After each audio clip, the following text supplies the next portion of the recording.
Good morning, everyone.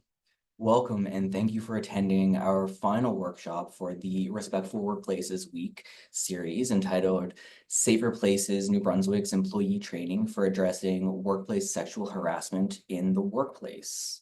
So my name is Matt Smith, and I'm the Legal Programs Officer here with Public Legal Education and Information Service of New Brunswick, and I'm very excited to be doing the session today.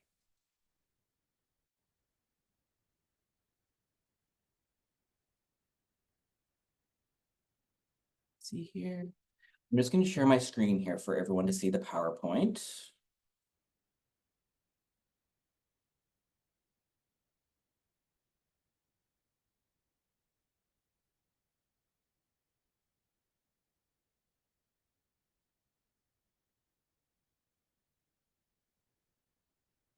Great. So as I said, my name is Matt Smith, and I am the Legal Programs Officer here with Public Legal Education and Information Service of New Brunswick. And this is the final session for the Respectful Workplaces Week 2024 series. Before we begin, I would like to offer a land acknowledgement on behalf of PLSNB, which is that PLSNB respectfully acknowledges that we are located on the unceded territory of the Wolastoqey, Mi'kmaq, and Pescatamakti people. This territory is covered by the Peace and Friendship Treaties of 1725, which did not include the surrender of land and resources, but instead recognized Wolastoqey, Mi'kmaq, and Pescatamakti title, and established the rules for what was to be an ongoing relationship between nations. PLSNB recognizes that there can be no reconciliation until truth is known. Indigenous peoples and settlers need to know the reality regarding the treatment of Indigenous peoples in Canada. PLSNB supports the need to investigate all residential schools and day schools throughout Canada. We also acknowledge that these investigations need to be Indigenous-driven, community-based, survivor-centric, and culturally sensitive. So let's jump right in with our introduction. So the Public Legal Education and Information Service of New Brunswick, PLSNB, which is where I work, is a nonprofit charitable organization whose mandate is to promote access to the justice system by developing plain language, bilingual, educational, and information resources and services about the law. The New Brunswick Human Rights Commission, or the NBHRC, was established in 1967 by the Human Rights Act to provide citizens with an effective way to address complaints of discrimination, educate the public about this process, and maintain ongoing awareness of the effects of inequality and the fundamental nature of diversity and inclusivity. And PLSNB and the NBHRC have partnered to implement a project on addressing and preventing workplace sexual harassment, namely this presentation and our accompanying resources. You'll notice, though, that although the tools and resources developed as part of this project are meant to aid in all employees and employers in New Brunswick, this project does have a particular focus on vulnerable peoples, including members of the LGBTQ2S+ community and those working in industries such as retail, service, hospitality, natural resources, and other public-facing sectors where workplace sexual harassment tends to be much more prevalent. We chose to take this approach because research identifying that approach to sexual harassment to date have been built on traditional gender roles like he, she, and him, her. And this has resulted in definitions, legislation, policies, and remedies that are not inclusive of those who do not fit into those roles. And therefore, they do not offer the same security to all people. In a similar vein, our research has demonstrated that individuals working in particular industries may face unique working contexts which are prone to workplace sexual harassment, especially those who are in public-facing industries involved in a lot of socialization and/or alcohol use, or involve late evenings, or are generally male-dominated. One important resource that was developed as part of this project and the learning program was this project and the learning programs and accompanying tools and resources for employees and employers. So a little bit of housekeeping. This is a 2-hour session. There will be a 5-minute break at 11 o'clock, a bio break where we can all go and stretch our legs, get water, do whatever it is we need to do. You'll notice for the purposes of this session that your mics and cameras have been disabled. The chat has also been disabled. I encourage you all to ask your questions using the Q&A function found at the bottom of your screen. I have a colleague who's monitoring that for me. I will also keep an eye on it. If you'd like to ask a question verbally, you can use the raised hand function, and I can allow your mic to be unmuted. I will keep an eye. I do have an eye on the chat or on the participant list as well as the Q&A. And like I said, I also have a colleague monitoring those for me.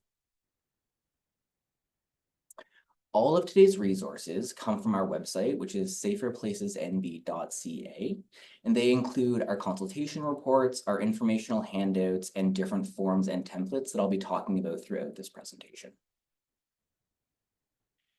The content of this workshop will deal with situations that can involve discussions about unwelcome advances, solicitation, and touching. We understand that this subject matter can be difficult. So as participants, you are all welcome to do whatever it is you need to do to look after yourself during this session, like turning up your camera, which is in your case already disabled. But feel free to get up, mute me, take a break, disconnect the call entirely if you need to, whatever it is you need to do. I will give you a heads up before I start talking about specific instances of workplace sexual harassment and case examples, so you know when to shut things down if you need to and when to come back. Let's talk a little bit about today's learning objectives. So today's learning objectives is that we want you to build an understanding of what workplace sexual harassment is and who tends to be the targets of workplace sexual harassment. We also want you to know how to prevent workplace sexual harassment and address workplace sexual harassment. We also want you to be able to effectively respond to workplace sexual harassment complaints. And finally, we want to increase your readiness to take action if you or someone you know has been the subject of workplace sexual harassment. So let's talk a little bit about the frequency, targets, and impacts. So the statistics tell us that about 60% of workers reported experiencing non-sexual workplace harassment in the workplace. So let's just pause on that for a second. Nearly 2/3 of all workers report experiencing some form of non-sexual workplace harassment. 94% of those reporting workplace sexual harassment specifically are women. 47% of members of the LGBTQ2S+ community report experiencing harassment based on their sexual orientation. And 90% of transgender and gender variant individuals reported experiencing workplace harassment generally. So we know that harassment in all forms continues to be a pervasive workplace problem. Women are most often the target, as are members of vulnerable communities and as are members of the LGBTQ2S+ community. The most likely impacted sectors for workplace sexual harassment are workplace harassment generally, are first of all healthcare, followed by sales, services, and other trades. And you'll notice throughout this presentation, we do tend to take a bit of a lean in those directions. I want to talk a little bit about intersectionality before we really jump into the meat of this presentation. So individually, obviously, we're not going to have a conversation about this for a number of different reasons, but I want you to think about the aspects that define your social identity, your gender, your class, your nationality, your ability, your age. Self-reflect on these. Think about how you bring yourself to the world. So to use myself as an example, I identify as a male. My sexuality is that I'm gay. I am in my late 30s. I have physical ability. My nationality is that I'm Canadian. I am English speaking, and all of my family is English speaking. So these are all parts of the parts of my identity that I bring with me into the world. And the reason we talk about this a little bit, and this will be explained a little bit better, well, a lot better, in fact, on the coming slide, because I have a video that walks through this.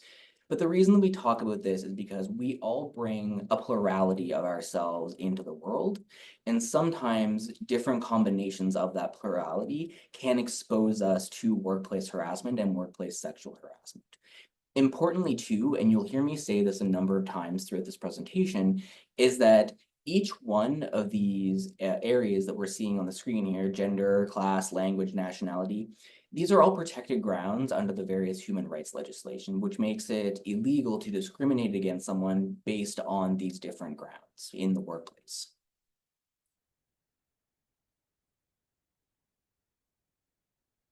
Give me 1 second, actually, because I had some trouble sharing my audio earlier.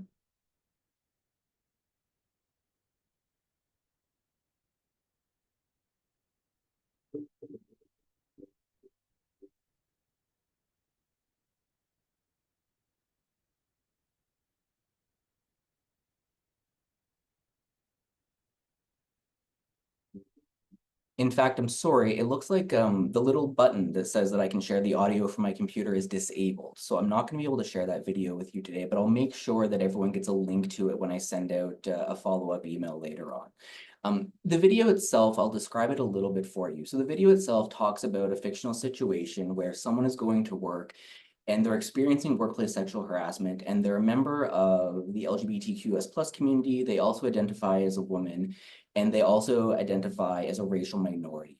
And so this person is describing a situation where they're experiencing harassment from their boss, and they're not sure what to do about it because they're actually not sure what part of their identity it is that the discrimination is coming from. And so it works through this situation where we try to figure out a little bit about sort of like how the different parts of our identity intersect. And I do apologize that my computer is not playing nice with that audio. It's shared earlier, but it's not now.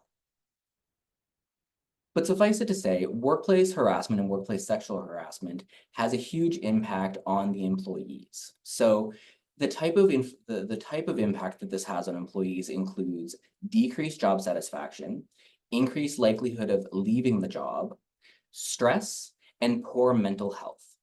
And while these negative impacts are common for all targets of workplace sexual harassment, they are often multiplied for vulnerable people, such as members of the LGBTQS+ community, visible minorities, newcomers, people with disabilities, those working within the trades, and those working within public-facing sectors who tend to contend with discrimination and harassment on multiple different fronts, like I was talking about.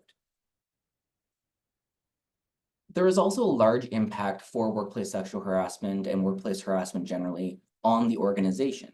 So from an organizational level, what we're looking at here is that there's going to be increased absenteeism and turnover, increased sick leave, decreased productivity, and legal proceedings. So harassment is unethical, harassment is illegal, and harassment is very, very expensive for both the person doing the harassment as well as for the organization where they work. So in the US, the average cost of ignoring sexual harassment claims on the workplace is up to about $6.7 million a year, which includes low productivity and morale, employee turnover, and absenteeism. So again, the average company's cost for ignoring workplace sexual harassment is $6.7 million a year in the US.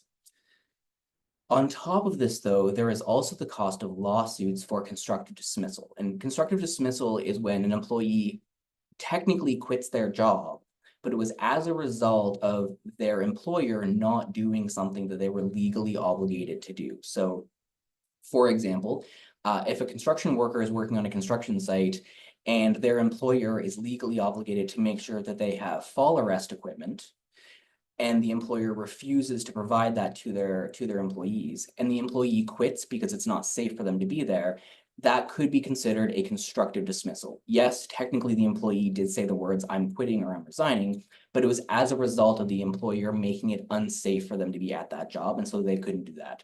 They couldn't be there, rather. And what that means is that rather than being fired, rather than quitting, they've actually been fired, which opens up a whole slew of litigation and damage awards when an employee has been fired from a job. So it gets very, very expensive. So what is workplace sexual harassment?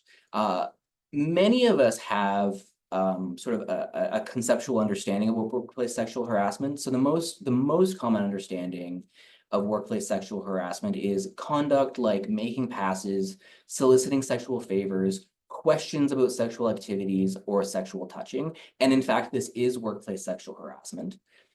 However, workplace sexual harassment is often not about sexual desire or interest at all.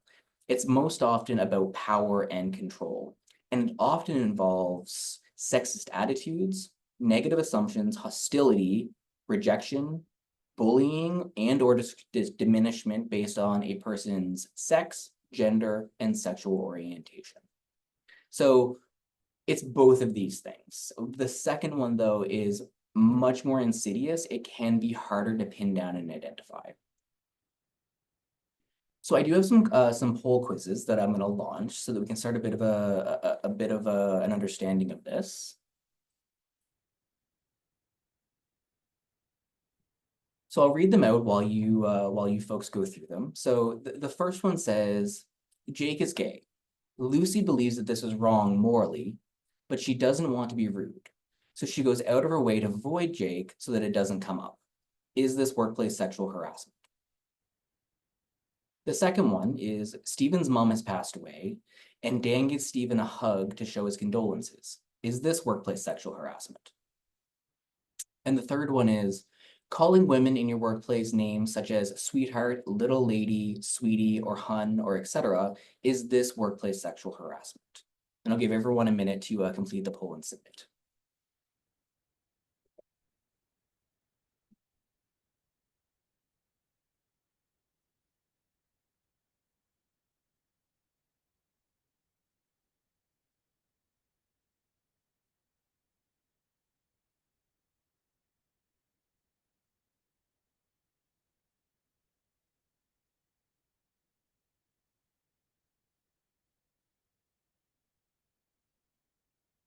I can still see some responses coming in, so I'll give it another couple of seconds.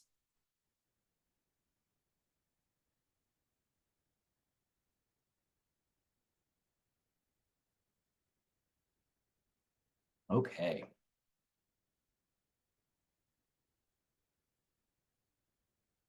So in fact, this is the great part of polls, is that we always get a wide variety of answers. And to be honest, these questions are designed to not be super obvious to people. These are the types of situations that we face in the workplace. And there's a reason that we're doing training around workplace sexual harassment, is because it's something that people often don't have a solid understanding of. And so it doesn't surprise me that we get a wide range of answers on these types of things. So for the first one, Jake is gay, and Lucy doesn't want to be rude with him. Is this workplace sexual harassment? In fact, yes, this is workplace sexual harassment. This is considered ostracization based on sexual orientation and is considered a form of workplace sexual harassment. So avoiding someone in the workplace, refusing to work with someone in the workplace because of their sexual orientation would be considered workplace sexual harassment. Now, I understand. I grew up in a family where if you don't have something nice to say, you don't say anything at all. And if you know you can't be polite in a certain situation, you should not be in that situation. The workplace is a little bit different. We need work, we need to be employed. And so we need to be able to work in an employment environment where we can be safe and not discriminated against. And so there is an expectation that a person will not be ostracized based on their sex, their sexuality, their gender expression, and so on. So for the second one, giving Stephen a hug to show condolences. So no, this is not considered workplace sexual harassment, although answering yes to this one isn't necessarily the wrong answer either. Everyone has boundaries. It's always best to check with someone before foisting a hug upon them. But generally speaking, and we'll talk about this a little bit later as we go through, workplace sexual harassment, part of that has to do with societal norms. And so part of giving someone condolences when a loved one has passed away is that it is generally acceptable to offer that person a hug. Now, I'll talk about this now, and I'll talk about this again a little bit later. If Stephen had responded to Dan trying to give him a hug by like stepping back, putting his hands up, giving very obvious body language that he did not want a hug, or of course saying, I'd rather not get a hug, or if Dan knew from previous experience that Stephen does not like to be hugged, and that is not something he enjoys, then foisting a hug onto Stephen could be considered workplace sexual harassment. Because it's repetitive, it's touching, you know the person doesn't want it, but you'll see as we move through it that there can be a bit of a balancing thing about social norms, what's generally acceptable, what we know about that person, and so on. And finally, calling women in your workplace names such as sweetie, little lady, sweetheart, and hun. Yes, this is considered workplace sexual harassment. This type of nomenclature is considered diminishment based on gender and sex, specifically because it can create a poisonous work environment by othering people. It's diminishment, it pushes them to a side. This one's tricky though. This is, I mean, I'm not going to backtrack on this, but again, I am from the Maritimes. Workplace nicknames are very common. Family nicknames, friendship nicknames are very common. So I do understand the confusion on this particular one, because it's not necessarily coming from a place of malice. It's not necessarily coming from a place of harassment. The trouble is that it can create a poisonous work environment where cutesy names are assigned to one type of person based on their sex or gender, and it can, again, make that poisonous work environment. Okay. So let's talk about the forms of workplace sexual harassment. So of course, there are, there is sexual solicitation or advances, which can be motivated by sexual desire and or power and control. But there is also gender-based harassment, which is motivated by sexist attitudes and stereotyping of sexist identity and gender roles. So here we explain the difference between gender expression, gender identity, and sexual orientation. So gender identity is your inherent feeling of being a man, a woman, or something distinct, or something in between. Gender expression is your external expression of gendered characteristics. This could be how you dress, how you wear your hair. And sexual orientation is the gender or gender-specific attributes that you are attracted to. So in public consultation sessions with stakeholders in industries such as the service and retail and natural resources, hospitality industry, participants often defined workplace sexual harassment as advances, gestures, or acts that are sexualized in nature, and that are generally unwelcome. And while this tells half the story, many did not immediately identify the more insidious forms of workplace sexual harassment, like gender-based harassment, including stereotyping certain genders and what they are or are not capable of doing, labeling something as gay or otherwise commenting on sexual orientation, and asking inappropriate questions or commenting on someone's gender identity or expression. So importantly, workplace sexual harassment is not simply coming on to someone. It's also the way we categorize and make assumptions about someone's lived experience as it relates to their gender identity, like who they are, their expression, how they present themselves to the world, and or their sexual orientation, who they're attracted to. So subtle forms of harassment, such as assumptions about a certain gender's capabilities or activities or tendencies, are all still forms of workplace sexual harassment, if not necessarily motivated by sexual desire, because it's about that person's sexual identity themselves.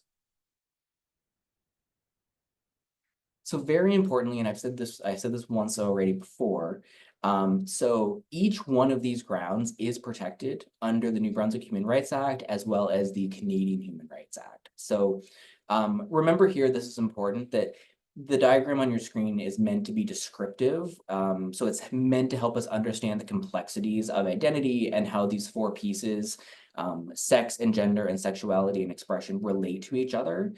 It can be helpful for starting a conversation, but it's not meant to be used to define any particular group or any particular person within that group. So, it shows you that only you truly know your gender identity. It's shown here in your brain. Your sexual orientation can be described as being in the heart, because as Emily Dickinson said, the heart wants what the heart wants. Your sex is described as your sex organs, and your gender expression is on the outside. It's how you present yourself to the world.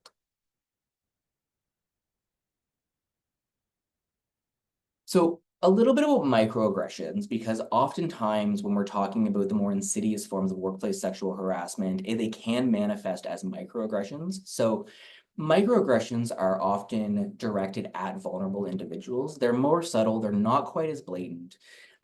They may not be sexually explicit, and they're not as obvious, it's not as obvious that they are harassment. So examples like small inappropriate comments, stereotyping, ostracizing, stigmatizing language, etc. The impact this has is that it can create a very hostile and stressful working environment, not only for the person who is the target of the microaggressions, but for everyone around them as well. It really affects the whole team and the whole organization. And it can have a cumulative effect on the person receiving them. So it's death by 1,000 paper cuts is usually how this can get up.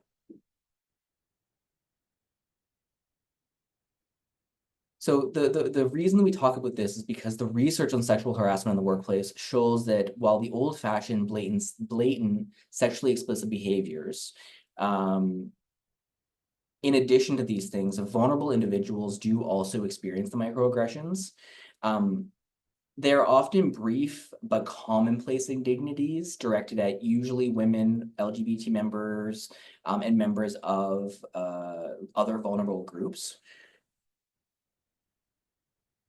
And it includes things like stereotyping, like women belong in the kitchen, exclusively promoting heteronormative behaviors like he, she language and policies, ostracizing or ignoring or excluding women or LGBTQ2S plus members or visible minorities, stigmatizing language and slights and insults.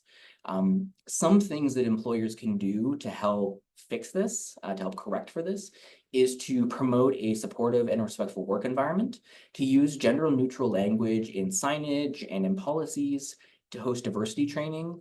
This is not diversity training, but diversity training does exist. You can implement ways to deal with microaggressions in your harassment policies. Very importantly, you can consult and listen to employees about their experience. And very importantly, you can educate. So some other examples of workplace sexual harassment, I won't read them all out, but they include sexual advances, of course, sexual or sexually suggestive name calling, placing a condition of a sexual nature on employment or on a career opportunity, displaying pictures or posters or sending emails that are of a sexual nature, and so on. So there are many different ways that workplace sexual harassment can manifest itself. Now that we have an understanding of what workplace sexual harassment can be from a conceptual lens, what is the legal test? So how do we break this down? What does the law say? How do the tribunals and the courts determine whether or not workplace sexual harassment has happened? So sexual harassment can be defined as sexual, sexualized, and or gender-based conduct, comments, or gestures in the workplace that are unwelcome and cause harm, whether or not actual harm or reasonably perceived harm has happened. So this is very important. So again, it's a 3-step test. So sexual, sexualized, and or gender-based comments, conduct, or gestures in the workplace that is unwelcome. So it has to be unwelcome. And it causes harm, either actual or reasonably perceived harm. And we're going to define that a little bit in the coming slides. So this legal test has been collated from various legal sources that protect against workplace sexual harassment, including the common law, which is implied into every contract of employment. So regardless of whether or not your employment contract says that you will be protected against workplace sexual harassment, you have an implied right under the various legislation to be protected against this and to not experience it. And then very often the conduct or the comments often have to be repeated to be considered harassment. That's sort of like the ongoing harassment part of it. However, If the incident is severe enough, then a one-time basis may be enough to constitute harassment. We'll talk about this a little bit in the coming slides as well. And being unwelcome relies on what's known as the reasonable persons test, meaning that it had to have been known or ought to have been known to be unwelcome. So an example of this when I was talking about Stephen previously, this is usually a universal sign of please don't touch me. And so this is generally going to be considered as checking off that unwelcome part of the test. If someone were evaluating that, they would say, no, Stephen very clearly did not want that hug. We understand this to be true. But it's based on what's known as the reasonable persons test. Saying no is always going to be noticed that something is unwelcome, but gestures and body language can also be an indication that something is unwelcome. And then depending on how severe the act is, for example, to use an extreme, a sexual assault is always unwelcome. So you don't need to show that by words or gestures that wasn't welcome. So it's about the social context as well, and what's socially acceptable and what's socially unacceptable.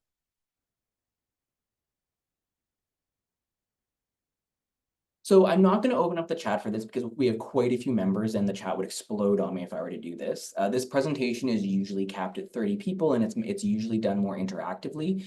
But for the purposes of this week, we wanted to open up as a webinar so we could really increase the number of people coming in. So I won't open this up as a chat, but I'd like you to think amongst yourselves, if someone were to ask you, how you would define the workplace. If a child were to ask you, what is a workplace? If an alien were to ask you, what is a workplace? Think to yourself and say, what words would you use to describe the workplace? What comes to mind when you're thinking about the workplace?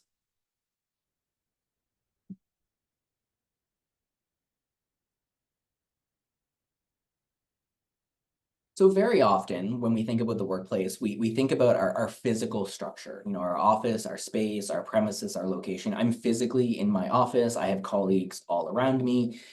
This is certainly before the pandemic. This was the most common definition of what the workplace would be.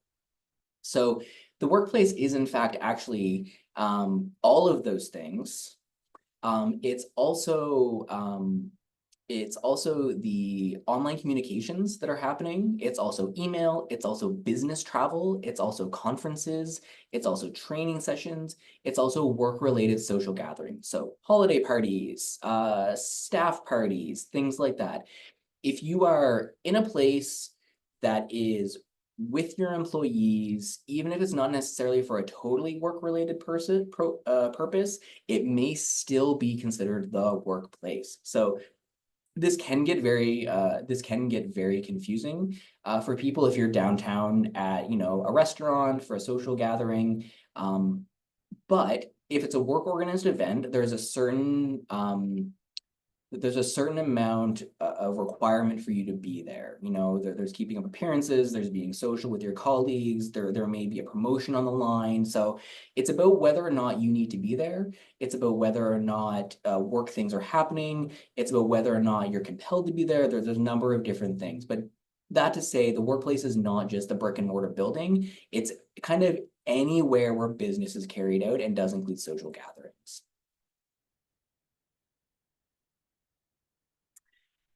It also has to be one time or repeated in order to be considered harassment. So as I said earlier, to constitute harassment, it normally does need to be repetitive. However, if the incident is serious enough, a one-off may be enough to constitute harassment. So for example, a single incident may constitute workplace sexual harassment if the harasser has power or influence over the victim. So if it's a boss and an employee, and the boss does something moderately to severely egregious, because of that power dynamic, because of the risk to that employee's livelihood, a one-off incident may cross that line. It's nearly impossible to sort of anticipate exactly how that's going to shake out, because it is a case-by-case basis. It's about how the tribunals and the courts look at it, but that to say that it is a bit of a spectrum depending on a number of different things.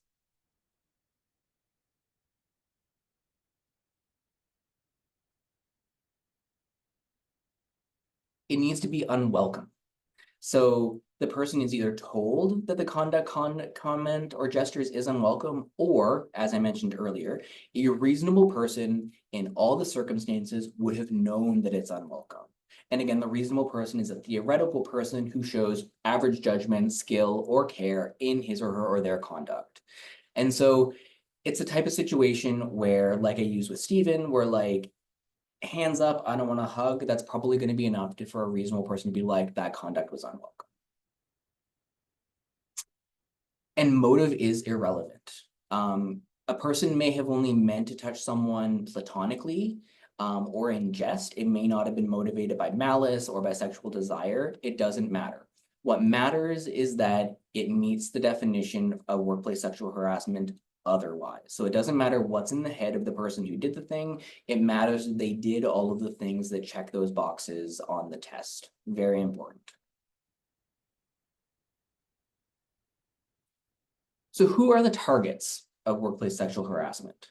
So some people are especially vulnerable to workplace sexual harassment. For example, young women, unmarried women, members of the LGBTQ2S plus community, visible minorities, newcomers and immigrants, and persons with disabilities. So in this regard, women of color or visible minorities are more vulnerable to sexual harassment. Harassers tend to assume that these women can be readily exploited and docile to male dominance or economic power.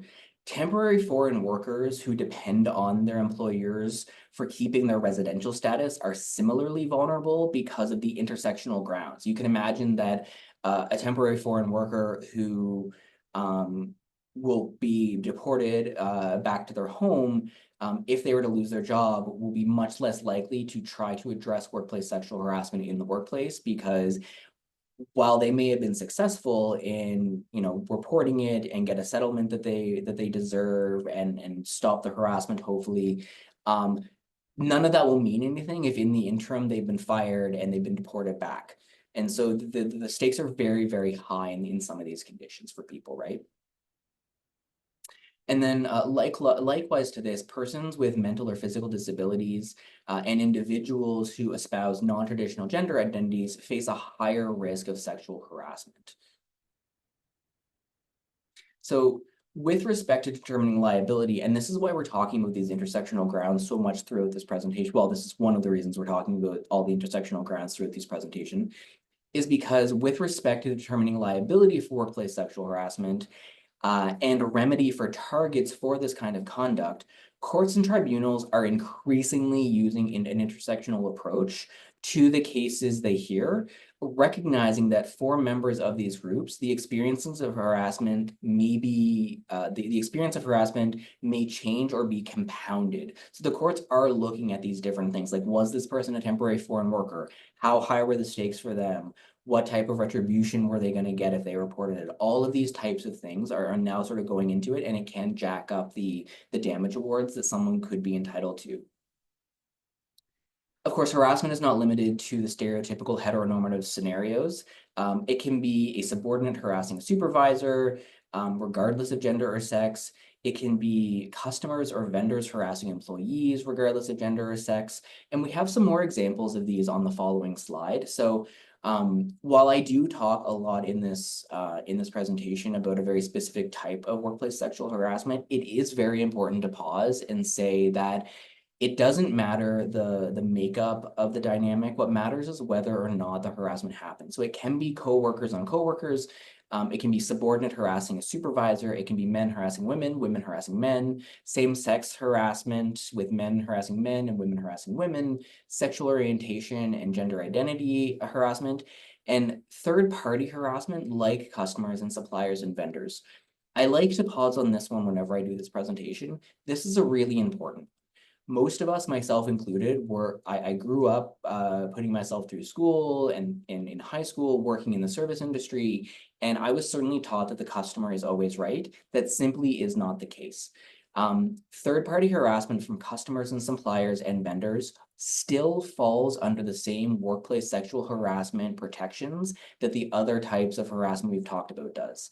And so what that means is that if you're someone who works with the public, You're working at a counter at a supply store somewhere, and you've got the UPS person or a customer, or you're a bartender and you've got a customer coming in and they're harassing you. So they're not an employee of your organization, but they are coming in, they are harassing you in the workplace.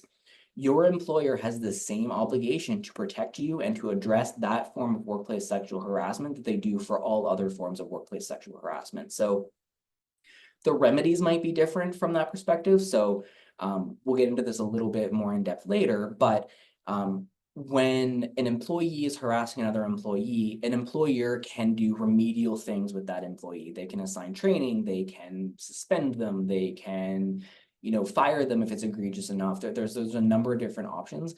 Obviously, many of those are not going to be available for someone who is being harassed by a customer if that customer is not employed by that industry, because they don't have those same options available to them. But the employer could escalate it up their chain of command up to their boss. They could bar that person from entering the establishment. They could insist that the supplier, for example, the UPS person, send a different delivery person. There's a number of different things, but the important point is that employers also have to protect against third-party harassment.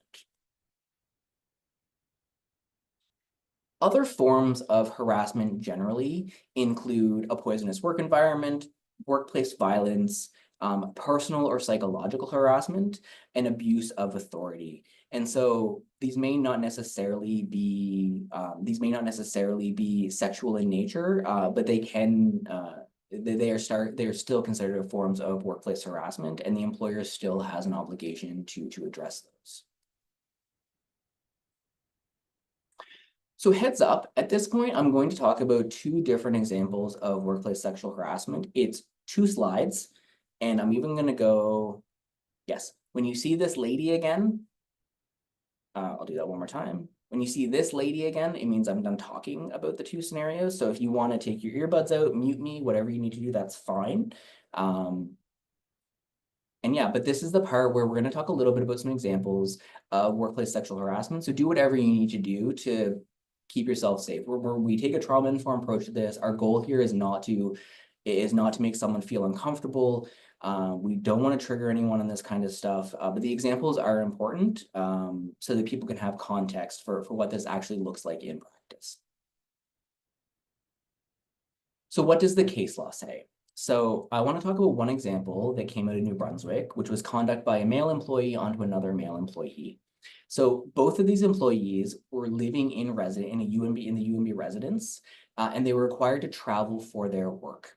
The respondent, which is the person doing the harassing, the respondent made unwelcome comments to the complainant and repeatedly invited him to engage in activities outside of work, including inviting him to stay over in his apartment, in his dorm apartment, and to visit him in Florida at his Florida residence. The respondent repeatedly knocked on the complainant's door, called him on the phone, and slipped a note under his door expressing his feelings for the complainant. The complainant expressly told the respondent to stop and that he was uncomfortable. The complainant did not report this behavior because he was a new employee and he was relatively young. He was in his mid-20s, while the respondent had been an employee with UMB for over 10 years, so he was considered more of a senior employee. While traveling for work, the respondent booked a shared hotel room for him and the complainant, even though the complainant had been informed that they were going to have separate accommodations. And while there, the complainant woke to find the respondent performing oral sex on him one night. So this is obviously a very egregious case. Not here is that this happened over the course of a couple of years. It culminated with the respondent and the complainant sharing a hotel room, but this actually happened over a couple of years. So in the days that followed the incident, the complainant suffered from psychological problems consistent with those of a sexual assault victim, including an inability to sleep, disruption in relationship, interference with daily activities, loss of concentration, depression, suicidal thoughts, thought intrusion, and emotional numbing. The complainant's condition was similar to PTSD, and he had never had any psychological problems prior to the incident where they had shared the hotel room in Montreal. So in this particular case, the labor board defined sexual harassment as harassing behavior that manifests itself blatantly in forms such as leering, grabbing, and even sexual assault. More subtle forms of sexual harassment may include sexual innuendo, propositions for dates, or sexual favors. So the respondent was really all over the spectrum on this one. Here they outlined that the complainant only needed to establish that the comments or conduct were known to be unwelcome or ought to have known to be unwelcome, and the complainant was not required to expressly reject the comments on conducts, even though he did.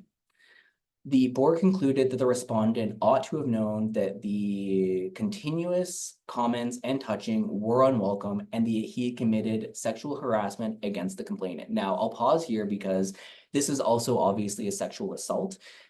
For the purposes of the Labor Employment Board, they were looking at it from a sexual harassment lens because that is that's the criteria that they're working within. But this would also have crossed over into a sexual assault. We'll talk a little bit more about that later.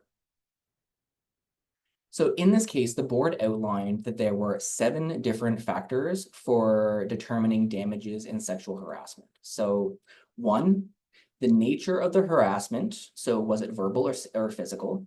So again, just to reiterate, the board now is making a determination for how much damage award, how much money the complainant should be entitled to based on this. And then there are 7 factors.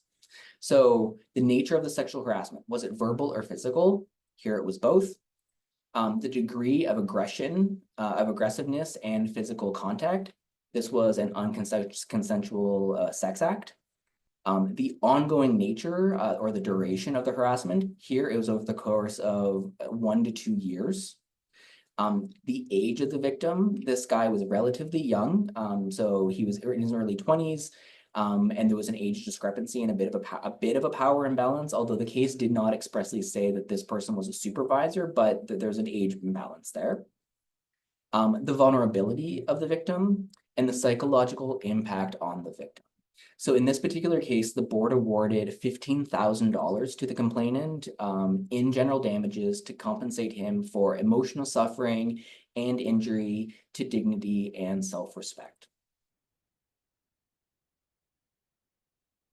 So I have one more, and this one is conduct by a male cook onto a female server. So in this particular instance, the male cook pulled up the female server's miniskirt, which was part of her uniform, which is important, and asked her about the pantyhose she was wearing. He called her a, quote, pretty girl, and said that she shouldn't have a ring in her eyebrow. He held her down in the chair, he put his hand on her shirt, and he grabbed her breast. This was in the workplace, I'll remind you.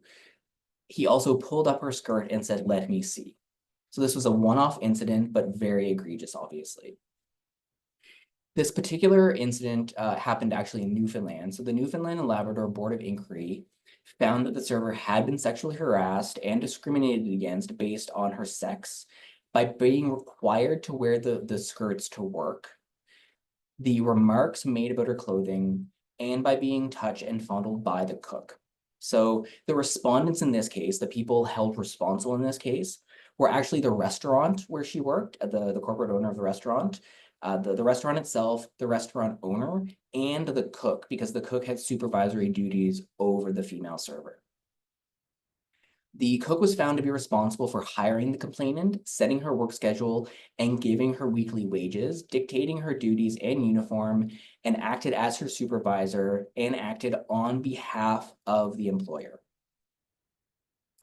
All 3 were found liable. So the restaurant owner, as well as the cook. They were all found liable. The cook for directly harassing the complainant, the restaurant because it's liable for the actions of its employees and officers by statute, and the owner because he signed the paychecks is responsible for the dress code and any violations employees endured. And here he had the ability to address and eliminate the behavior and chose not to. So All three were found jointly and severally liable, which is legal jargon, meaning that they were all responsible for paying this. And then if they wanted to recover from each other, they would have to sue each other to recover that. The damage here, the server was awarded $5,000. Among other corrective discipline, including changing their uniform policy, posting a copy of the code and policy on the wall, and they were also monitored by the commission to ensure compliance.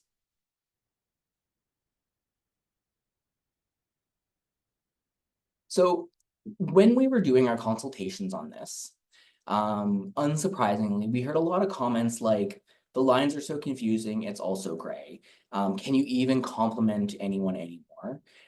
People are just more sensitive these days. I'm not meeting with women alone again, or, oh, that's just Sam. What am I supposed to do? Fire him? He's a great worker and doesn't mean any harm.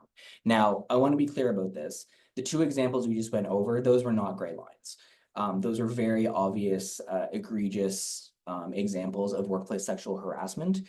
The trouble with reported cases of workplace sexual harassment is that very often the only ones that get reported or make their way up to a body that's going to adjudicate them are going to be the most egregious ones, which makes it hard for us to give examples of less egregious ones, just because they're harder to find in writing. But as we talked about earlier, workplace sexual harassment is a spectrum, and it doesn't necessarily have to be the most egregious in order to be considered workplace sexual harassment. So this is, I think, a natural reaction to people being introduced to new information. So if someone has been running a business for 30 years and they've been doing it their way, and all of a sudden we start talking about workplace sexual harassment and what it is and what the employer's responsibility is, that is new information, and it might be confusing for someone who doesn't have that context. That might be new and confusing information. You're piling on workload. It's something new they need to learn. They may be worried about past liabilities. They may be worried about changing a bunch of policies. There's a number of things that can come up when we start talking about something like workplace sexual harassment. So I don't want to diminish these types of comments. I think these are very real reactions to someone being told that something that is in their workplace might be wrong. It doesn't excuse it. I want to be very explicit about that. It doesn't excuse the behavior, and it doesn't give anyone a pass to not make changes. But these types of comments can be very valuable for opening a dialogue. And in fact, conversations like this is how we developed our presentation that we're doing today, because we identified that people don't necessarily have a full understanding of what workplace sexual harassment is. They know that workplace sexual assault is going to be harassment. They may not know that calling someone sweetie or little lady may create a poisonous work environment that can constitute workplace sexual harassment. It does, and it's important that people understand that so that we can make the appropriate decisions in our workplace. So the Me Too movement and the Time's Up movement really elevated us and our ability to sort of grab onto this narrative and take an opportunity to do training. So if people say they're confused by this, we can say, great, let's develop training and let's try to bring people along and give people an opportunity to ask the questions.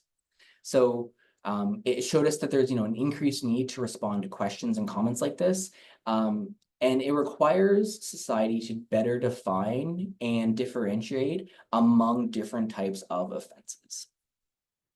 So fortunately, I don't have to define this for you, because Professor Kathleen Kelly Reardon developed for us, well, not for us specifically, but developed for us as humans, the spectrum of sexual misconduct at work. So this is a scale that is very helpful for us to start contextualizing different types of workplace conduct and how egregious or unegregious it may be.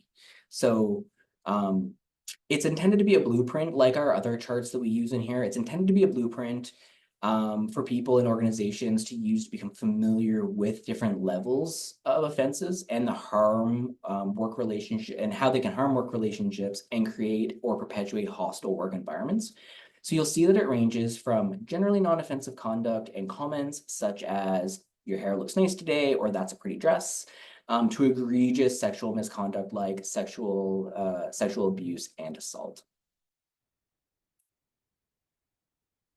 So at the lower end of our scale, at generally non-offensive, comments like, you look nice today, I like your haircut, that's a nice outfit, that's a good color on you, generally not offensive, generally socially acceptable. It's fine to tell someone that the thing that they're wearing looks nice.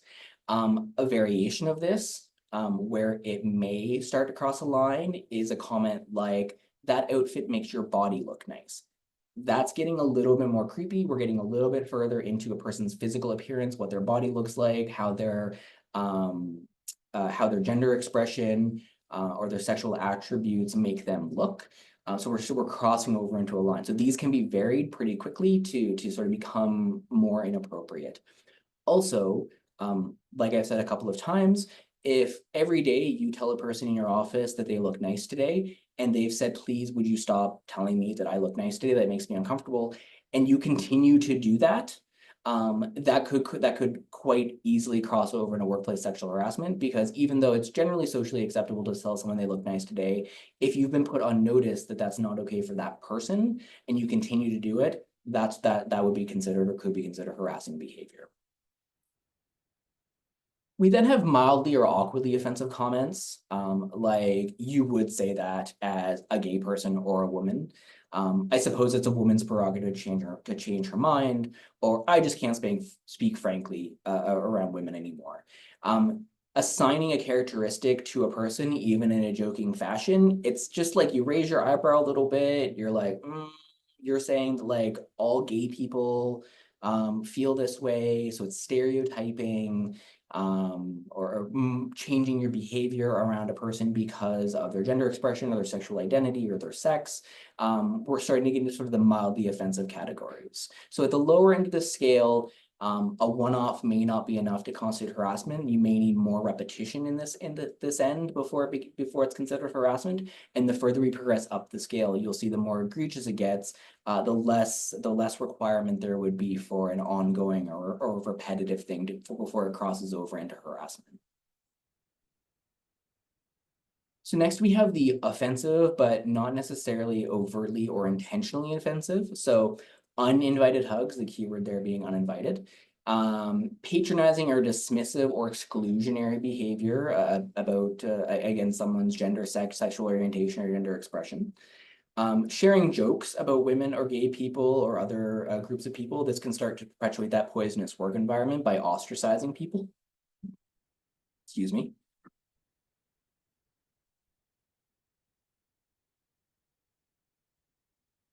Or implying or stating that women are distracted by family. So again, stereotyping that a woman can't do her job correctly because she'd be too distracted by her family life. Moving into more seriously offensive behavior, so demeaning words and slurs that refer to someone's gender identity or sexual orientation. Obviously, I'm not going to give examples of this. Jokes about a person's, pardon me.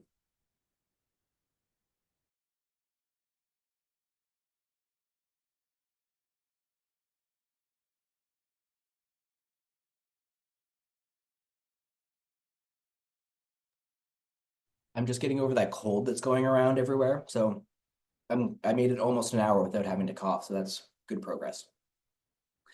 Jokes about a person's limited intellect or skills due to their gender or sexual orientation, or demeaning comments about someone's physical attributes. At this stage, normally people, yeah, at this stage, normally people are starting to ping, like this starts to line up with sort of our traditional understanding of workplace sexual harassment. Evident misconduct, things like grabbing, rude petting, unwelcome holding or unwelcome kissing, making jokes that demean a person or a group of people, making demeaning comments about a person's sexuality, belittling someone's achievement by saying that they use their gender or sexuality to advance their career as though that were they're not otherwise qualified to have the job that they have. This is considered evident sexual misconduct. And then the most egregious example of sexual misconduct would be things like exposing genitals, pressing against someone suggestively, threatening or implying career damage to someone who refuses to engage in sex or sexual behavior, forcing or coercing someone into having sex. So certainly the last slide for sure, and the slide before that in certain contexts, those could very easily also cross over into a sexual assault. So not only within the workplace sexual harassment realm, but also into the criminal code realm where the police may need to be involved. And again, the further along we get in the spectrum, it becomes a little bit more evident that um, you know, exposing your genitals at work probably only has to happen once before that's going to be considered workplace sexual harassment. That's not going to have to happen multiple times, hopefully. Forcing or coercing someone to have sex, that's not going to have to happen multiple times before that's considered workplace sexual harassment, in addition to the sexual assault under the criminal code. Okay, so that's actually a great opportunity for us to take a 5-minute bio break. Again, we have the chat disabled, but while you're taking your bio break, I want you to sort of think about what you would do if you became aware of allegations of workplace sexual harassment, but the victim does not want to file a complaint. So for this hypothetical, you have not experienced workplace sexual harassment. Someone has told you that they experienced workplace sexual harassment, and you're not their boss. You're on the same footing on the organizational chart. So 5 minutes. We'll come back at 11:05 and give that some thought, and we'll talk about why here in a minute. Thanks very much, guys.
Okay, welcome back, everyone. I hope everyone had a quick, I guess, nice quick little bio break. I just got myself some more water.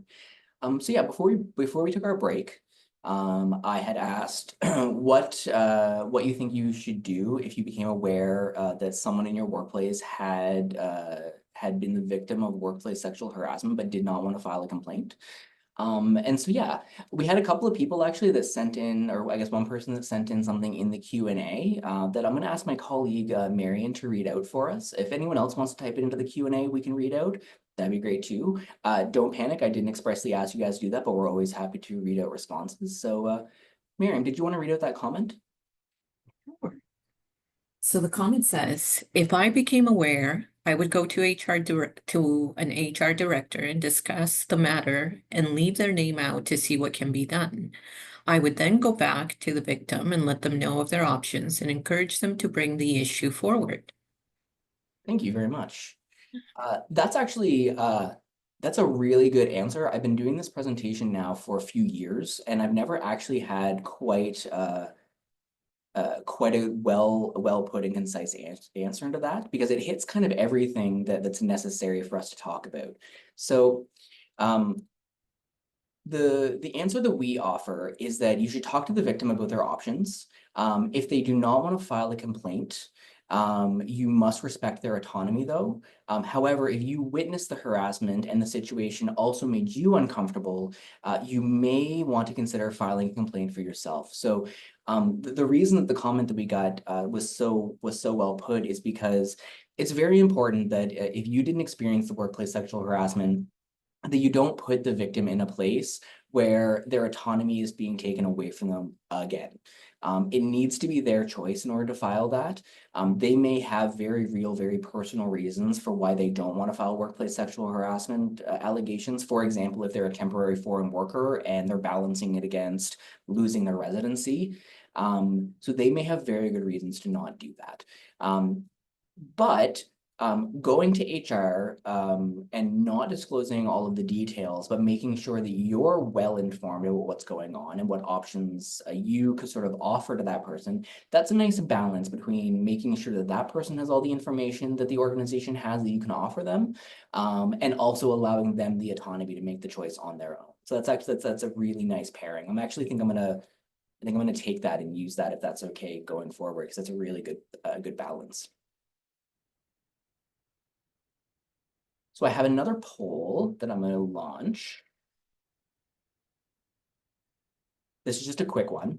And it's, does your workplace have a clear policy about workplace sexual harassment? And the answers are yes, they do, no, they do not, or I'm not sure.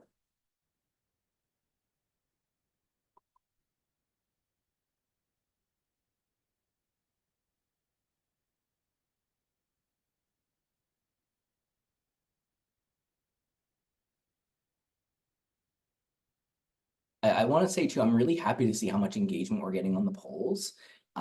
It's really nice to see how many people are like with us. It's always hard to tell on a webinar because you can't see people. So it's really nice to see how engaged everyone is. Thank you. Hey. So yeah, we see that the vast majority, 85% of people, know affirmatively that their employer does have a policy about workplace sexual harassment. Two people, 5%, have said no, they do not. So they know definitively they do not have that policy. And 10% or 4 people say that they're not sure about whether or not their employer has a policy. So the reason that I ask that is because I sometimes I spoil this little this reveal earlier on because I get on a roll, but the reason that we ask that is because employers have a legal obligation to both prevent and address workplace sexual harassment.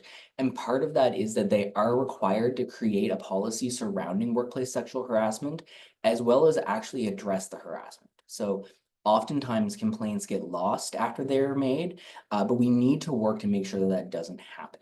So their legal obligation comes from the common law, the occupational health and safety legislation, and the human rights legislation.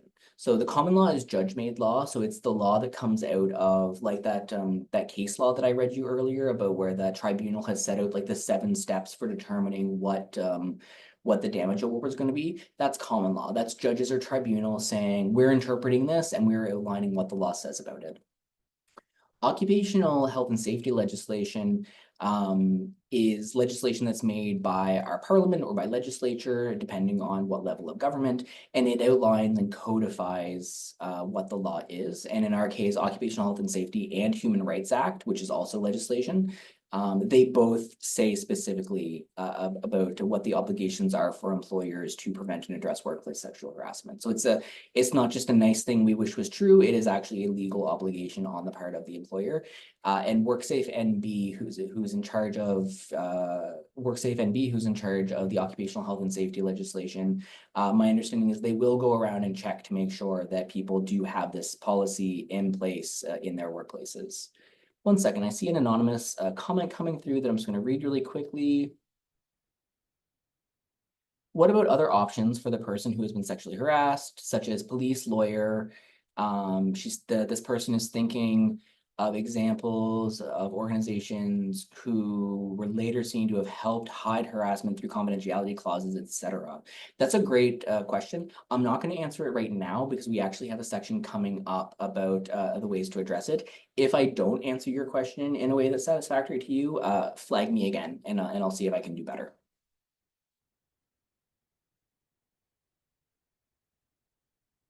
So what are the employee consequences for workplace sexual harassment? So the perpetrators of workplace sexual harassment can be disciplined up to and including termination by the employer. They can be held personally, financially liable under the health and safety legislation and the human rights legislation. And they could be potentially charged with a criminal offense under the Criminal Code of Canada if what they did was also a crime. So that's very important to know.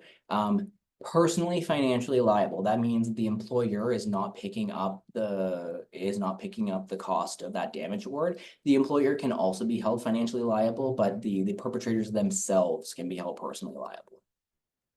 And very importantly, ignorance is not an excuse under the law. This seems trite to say.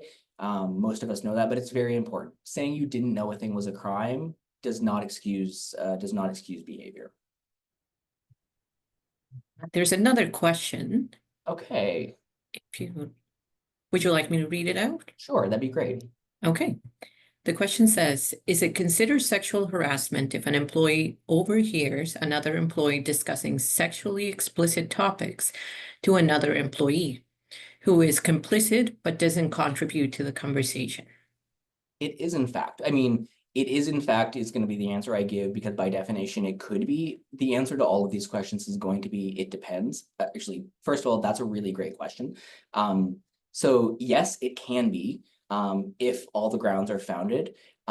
It's about the environment that's around it. So in another version of this presentation that we do for employers specifically, we do have an example about exactly the one you've described, where two people are talking about their sexual desires with each other. And there's a third person who's near them who has asked them to stop because they find it uncomfortable because it's sexually explicit, and they refuse to do it. They refuse to stop talking about it, and it is considered workplace sexual harassment. So yes. Or again, it can be if I have a law degree, and so like every time I say something definitively, like my brain flags for me. So like if you check the boxes, it could be found is my legal answer. So what can you do if you witness harassment? So not necessarily that you've experienced harassment, but you've witnessed harassment. So you can speak up, don't be a bystander. Very often bystanders don't know what to do. They're afraid of retaliation or fear that their own group will exclude them from helping an outsider.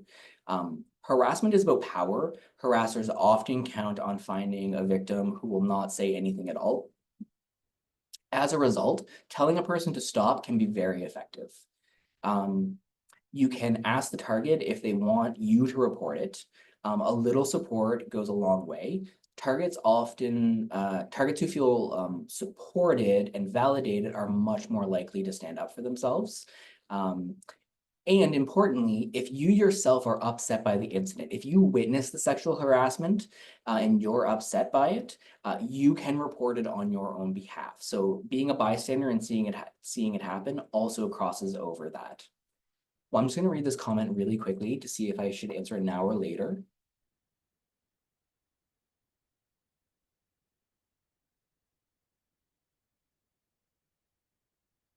So this person's asking about how they work for themselves. They would go to remote places, mostly populated by male workers. They would often walk into places with like nude calendars and other images that would make them feel uncomfortable. They told their boss that they felt uneasy, but they didn't take it seriously. So would this be considered harassment? It could be. Again, it has to check all those boxes, but it could be considered workplace harassment where it's sexually explicit material, it's in the workplace, you've asked people to stop displaying it. It could be, yeah. To be sure about that, you need to chat with again, there's gonna be more information about this later. You could chat with the New Brunswick Human Rights Commission or the Occupational Health and Safety people, the WorkSafe NB, or you could talk to a lawyer about it as well. I obviously can't say definitively whether or not a specific incident is or is not harassment, but if it checks all the boxes, then it could be. And thank you for the question. So what if you yourself are being harassed? So this is where we get into sort of the real action items of the presentation. So if you are being harassed, you can ask the person to stop. An effective way of ending harassment in the workplace is to communicate your concern directly by telling the person that the behavior is unwelcome and must stop, or by requesting your employer do so on your behalf. This is simply not always possible. We acknowledge that. I don't want to mislead anyone to thinking that the obligation to stop harassment falls onto the target of harassment, because that's simply not the case. The obligation falls with the employer. Where this is possible, research has shown that it can be a very effective way to cut it off, nip it right in the bud, and get the result that the person wants, which is to stop experiencing the harassment. Where this is not appropriate, where this is unsafe for a person to do this, there are other options available though. So one of those is that an important tool to quell this or to address this and to address inappropriate behavior is knowing how to initiate a conversation. So to give a bit of a tool for how you can have this conversation when you tell someone to stop. So these are difficult conversations to have. They demand vulnerability. They require you to call out unwelcome and unwanted behavior from someone who may not react positively to you doing that. That's simply the case. And so you have to balance all of that to figure out whether or not it's appropriate for you to do so. Although employees are disinclined to have these types of conversations, informal resolution is the best way to address this behavior and to provide parties the opportunity to rebuild a working relationship based on mutual respect. So there's two different there's two different scenarios where this can come up. One is between employees, and then one is between employees and employers, where there's that really serious power imbalance. And I'm going to talk about both of them. So inappropriate or unwelcome conduct between employees is easier to manage because the parties are each governed by the Respectful Workplaces policies and can be subject to corrective or disciplinary action. So there's people above them that can do something about it.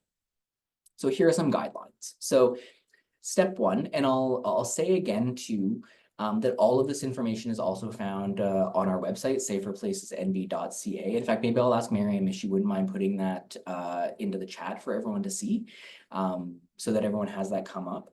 But yeah, all the resources we talk about today are available there. So step one, if you've identified conduct that is making you uncomfortable, find an opportunity to pull the other party aside for a private conversation, or let them know that you would like to have a conversation privately at a later time. Step two, advise the other person of that the certain behavior is making you uncomfortable and ask them to stop. The key here is to focus on the behavior and not the person, because devolving into the personal will likely encourage a defensive response and leave no opportunity for meaningful change. To be most successful in changing this behavior, be direct, listen carefully, try to understand the other person's perspective, and be respectful in your language. During the conversation, accept that only you can control your emotions and responses, and try not to anticipate how the other person will respond, or what their attitude will be. Their response is a reflection of their experience, and it's not on you, and you can't control it. Step 3, if the conversation is unproductive, like if it becomes clear that the person did not want to hear, didn't want to hear you, discuss the matter with your manager or supervisor who can facilitate a healthy discussion, or otherwise make adjustments to the workplace that will allow you to feel comfortable moving forward, adjusting schedules, tasks, things like that. See if that's possible. When it's between an employee and an employer, it can look a little bit different. So sometimes inappropriate behavior stems not only from the interaction with peers, but also from management. So the imbalanced power dynamic in such a scenario cannot be ignored. Managers and supervisors are responsible for hiring, managing, and otherwise exerting authority over employees. As such, they have a heightened duty to hold others accountable in maintaining a respectful workplace and to refrain from engaging in inappropriate behavior themselves. So if the inappropriate behavior is coming from your manager and you feel safe engaging them in discussion about their behavior, follow the first 2 steps that we talked about before. If the behavior does not stop, consult with another person in a position of authority, like a lateral position, like a human resources advisor, if available, or another manager, or someone above that person, like the owner, perhaps. It would obviously look different in everyone's own organizational layout. If you do not feel safe discussing the behavior with the manager directly, just jump right to dealing with the person in authority or someone lateral to your manager to discuss what the next steps could be. And just another question. Sure. It reads, if the incident was clearly sexual assault with no history of harassment beforehand, it becomes a criminal investigation as I understand it. Would a harassment claim with NBHRC still be advisable or inadvisable, or any other internal harassment claim process? That's a great question, and I talk about this a little bit later on too, but in fact, in my next slide, but I'll jump to it now just because the question's a good one. So yeah, there is, how do I want to phrase this? None of the options preclude other options. And so you can have both an NBHRC complaint going on, as well as an internal process, as well as a criminal investigation. So they don't cancel each other out. They don't prevent someone from filing multiple places. You can use all the options that are available to you. So yeah, it can be both criminal as well as civil under the New Brunswick Human Rights Commission. Whether or not it's advisable or inadvisable, that's a question for a lawyer. There are strategic reasons that lawyers can give for why you should pursue certain options and not other options, but it would be very unique to an individual circumstance. And one more question, Matt. Go right ahead. Is there a checklist to help someone decide whether it's worthwhile to speak with the perpetrator or HR? Depending on the power dynamics, the organization may want to keep the harasser so much that the victim is at risk by reporting. I've seen too many incidents where HR and management did not help. I do understand. Yeah. So as far as an actual checklist, I'm not aware of like a physical checklist you could go down. It does come down to your experience, whether or not you think that one avenue is valuable or another avenue is valuable.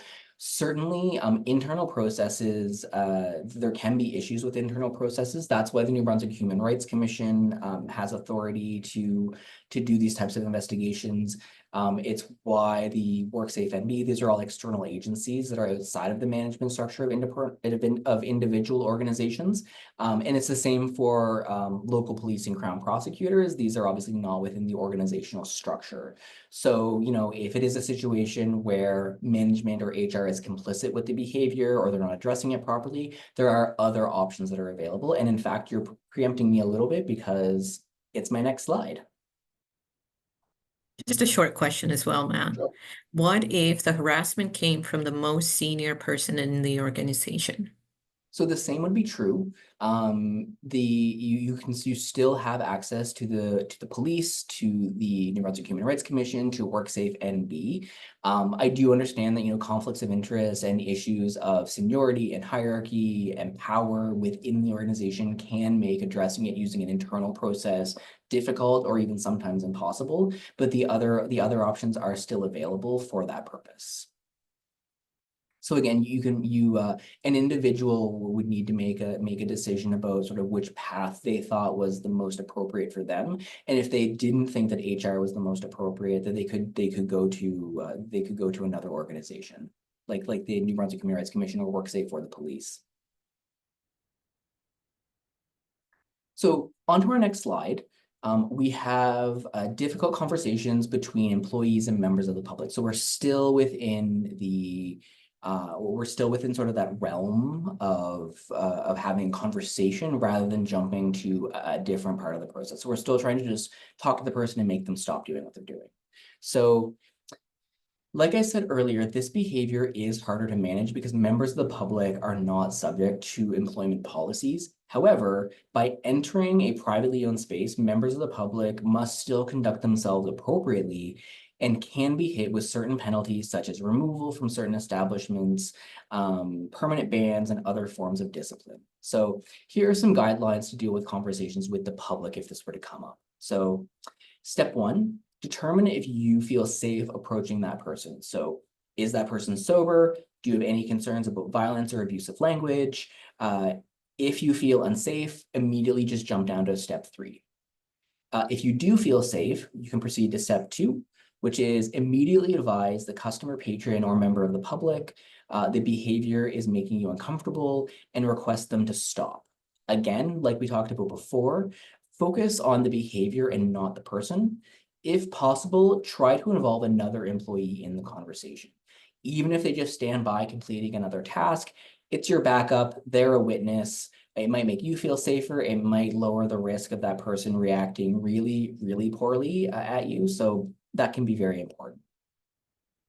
And step three, if the behavior continues, immediately advise a supervisor or a manager of the uncomfortable behavior and ask that the next step be taken to remove the problematic member from your space. So this is about conversations again.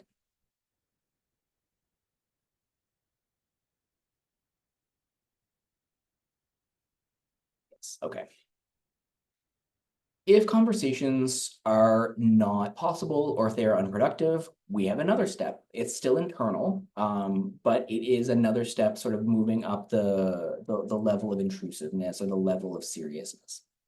So you can complain under your workplace's harassment policy, which, as we talked about before, employers are required to have. We have a one-page fillable complaint form available on our website, Safer Places NB, under resources, that I know has been adopted by a number of different organizations. There are informal and formal methods of addressing complaints in the workplace. So informal methods are things like facilitated conversations. So a one-on-one conversation wasn't going to work, but maybe a facilitated conversation with someone who has a little bit of training might actually get the result that people are looking for. There can be coaching. Maybe that person needs to be brought along a little bit to understand what is and what is not appropriate workplace behavior and why for that. There can be mediation in group processes. So maybe it's a systemic thing within the office and we need to bring everyone together and do a bit of a culture shift. The goal of these ones is resolution. So we're not looking at damage awards. We're not looking at monetary compensation. We're looking at just fixing the problem. We're looking at just making the issue stop and preventing it from happening again in the future. The more formal method looks like an internal investigation. The goal here is to gather facts and conclude whether or not harassment took place. So this is a situation where maybe the behavior is being denied full stop. And so someone needs to figure out if the behavior even happened and then decide what they're going to do about that. So to talk a little bit about the informal processes. So with facilitated conversations, so this is really useful for situations where the parties are maybe uncomfortable meeting alone. A neutral third party, like someone from management, maybe an external or maybe someone from HR who is training in this. They can sort of bring people together and help them facilitate a group discussion. Coaching is usually applied when one or more people need guidance and direction, like I said. So a one-on-one process that encourages self-awareness and empowers parties to recognize the impact of their behavior and actions on others and how others might perceive such behaviors and actions. Mediation involved an impartial third party that hears both sides of the situation and helps parties reach a satisfactory decision about the issue at hand. I'm just reading a comment really quickly. Okay, thank you. I can see that Marion's gonna handle that. Great. The mediator provides a forum where the parties can construct their own mutual agreement. The mediator can work directly and in depth with parties and encourage discussion. The mediator tries to help parties reach their own agreement, but does not decide what the solution should be. The mediator helps parties achieve lasting decisions, but cannot enforce an agreement once the agreement has been reached. So again, there's no enforceability here. It's about stopping the behavior and coming to a common ground. And then a group process is a proactive approach that works at identifying underlying issues and potential conflicts with a group that, if left unchecked or having been left unchecked, has resulted in and may continue to result in harassment situations. With a facilitator, the group or team identifies issues and conflicts that are negatively affecting the group. The group clarifies roles and expectations with the group, and it also sets out mutual goals for the group and develops a plan of action for future behavior and interaction. So much more relevant for more systemic issues within the workplace as a whole, less about one-on-one. Within the formal resolution realm, the formal resolution process often involves filing with your organization a formal complaint in writing against the person that you believe is harassing you. The resulting investigation involves a confidential interview with you, the alleged harasser, and any other witnesses to the incident, along with a review of any other evidence like documents or videos. Both you and the alleged harasser have the right to be informed of the result of the investigation if founded. And if founded, the employer is required to take remedial steps. And remedial steps may include discipline training, demotions, adjustments to reporting, things like that. Important to add here, because I do get asked this question fairly frequently.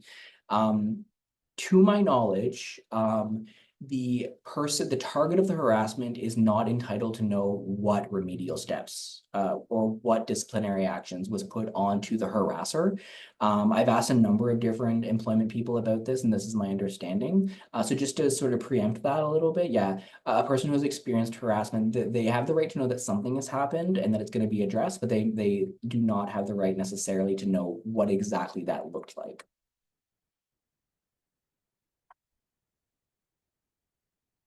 Now, it gets a little bit back to the questions that we had come in about what happens if the internal process is inappropriate or doesn't work or doesn't exist or what have you. So you can complain under the human rights legislation.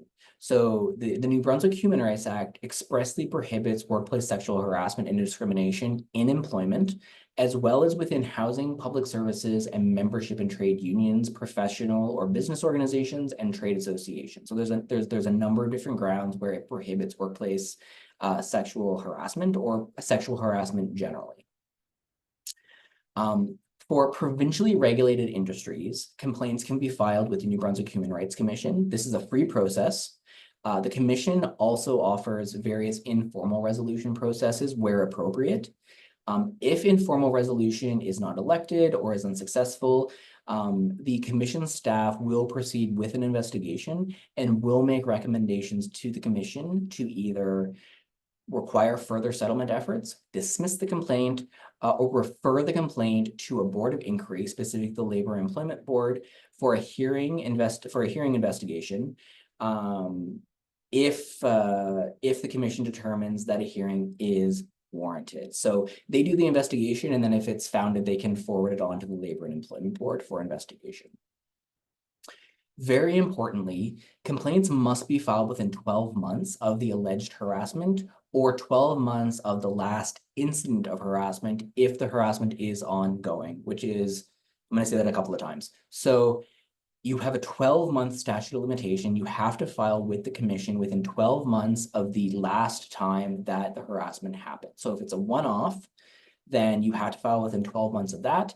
If it's been ongoing, then you have to file within 12 months of not the first time it happened, but the most recent time that it happened.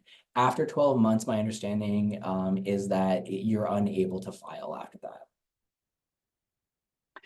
So for federally regulated industries like banks or railways or postal services, then complaints should be filed with the Canadian Human Rights Commission rather than the New Brunswick Human Rights Commission. So if you work for GNB, or if you work in a private business that is only operated out of New Brunswick or something like that, or one of the universities here or something like that, then it would likely be the New Brunswick Human Rights Commission because those are provincially regulated institutions.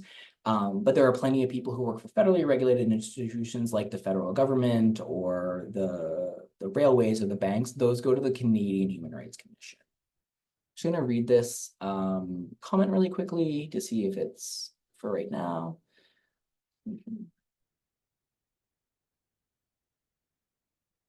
This person asks, will Human Rights Commission or WorkSafe take complaints if there is an internal policy process in place, or will they say you have to go through that process first in the majority of cases? My understanding about this is that you do not have to go through the internal process necessarily. You can jump right to the Human Rights Commission. That's my understanding. I think I have that information on a coming slide, but I believe that's right. You don't have to use the internal process at your employment. They might suggest that you do if it exists and you haven't tried it yet. But my understanding is that having an internal process does not preclude you from going right to the Human Rights Commission first. And then the final option is that you can complain to the police. So sexual and other forms of assault are criminal offenses. They are covered under the Criminal Code of Canada, and the police can be asked to lay charges if they've happened. And again, like I said, these things don't preclude each other. You can jump around on these a little bit. Be aware of the statute of limitations, especially with the New Brunswick and the federal human rights commissions. Within the criminal code, there's generally no statute of limitations on offenses that are considered to be indictable offenses, which are the more serious ones. There can be statute of limitations on summary offenses, and sexual assault can fall into a summary offense because it's considered a hybrid offense. The moral of that story is that just be aware there may be a clock ticking, and so getting some information sooner rather than later can be important to make sure that you're not precluded from taking action because a statute has run out on you. And that is the end of our presentation. I'm going to vamp here for a few minutes to allow people to put any questions that they have into the Q&A. I'm going to read one that I've saved here to make sure that I've answered it. I'm also going to let people know that if you would rather ask your question verbally, you can use the raise hand function and I can allow your account permission to unmute. Excuse me.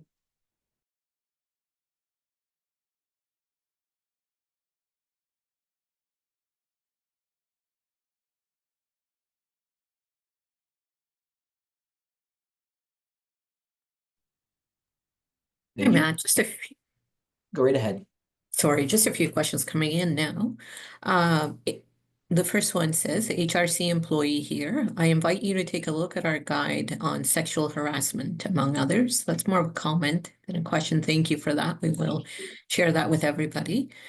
And the second one says, hi, can we have the link to access a recording of this week?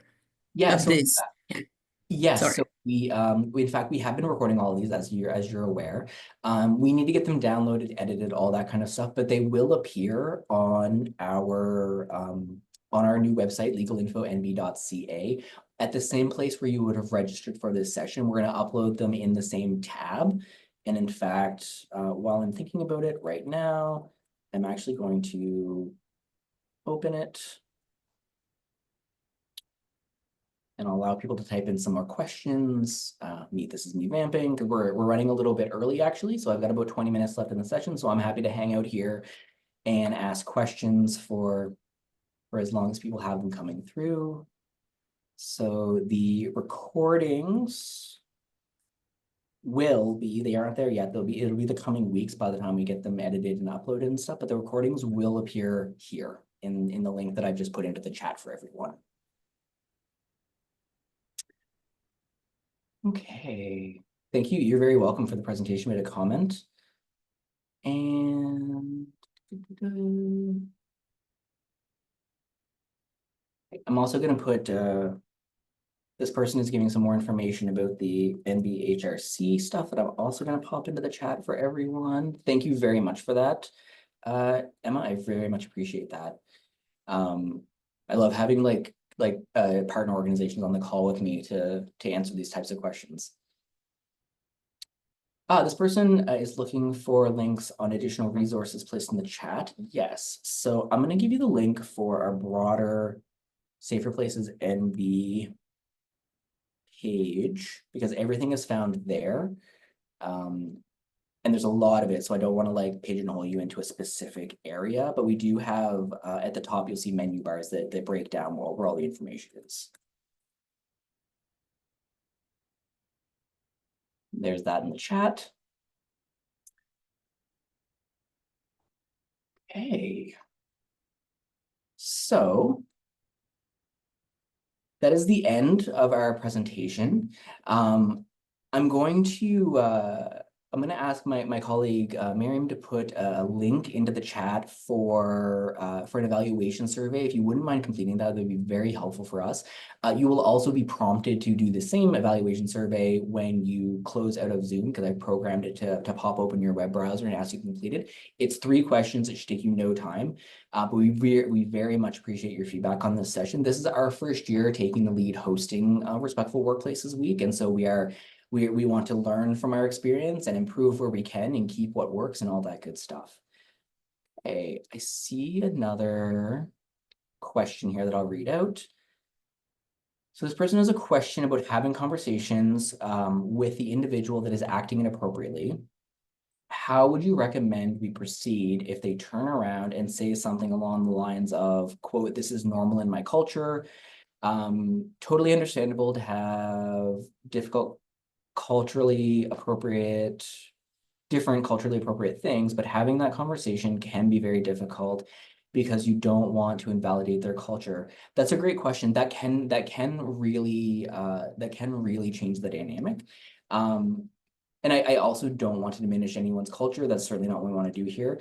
What I would do is I would focus on bringing it back to the behavior, focus on the test for workplace sexual harassment, and focus on the thing that you would like to have changed. So this is the behavior. This is inappropriate in the workplace. It makes me uncomfortable. I would please like you to stop doing that. If they say that it is culturally appropriate in their culture, that can change that dynamic. At that stage, you may need to engage a third party, someone who can really sort of like break down, because maybe some coaching is needed. Maybe it's necessary to figure out whether or not it is workplace sexual harassment or not. Because just because we are uncomfortable with something happening in the workplace doesn't necessarily cross it over into the line for it being workplace harassment or workplace sexual harassment. It very well could. But not all behavior that happens in the workplace that we don't like necessarily is going to fall into the harassment realm. So it may be a situation where, because the crux of your question is really about that person not understanding that what they're doing is inappropriate and you feeling that it is inappropriate. And so if you're not able to sort of come together on that, it may be necessary to bring in like a neutral third party, like maybe a manager or even someone external to help with that. So you can try the conversation first if you feel safe doing it. And if it doesn't look like it's going to be productive, I would suggest sort of like escalating it up through that chart that we talked about. That's a really good question, though. I've not been asked that before.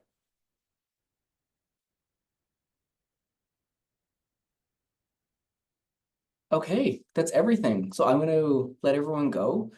Please feel free to get in touch. If you have any questions in the future, you have the resources for our website. The training we've done today is also available on our website asynchronously, so you can do it again at your own pace. If someone's looking for this training, they can do it there at their own pace. If someone would like this training specifically, this is a program we actually run all year, and we have contracted out with an organization to deliver it for us. So if you're interested in having this workshop delivered to your workplace, or a variation of this, which is targeted towards employers rather than employees, get in touch through our website and we can see about connecting with the appropriate resources. Thanks, everyone. And thank you so much for participating. This was our very last workplace session for Respectful Workplaces Week 2024. So thank you very much.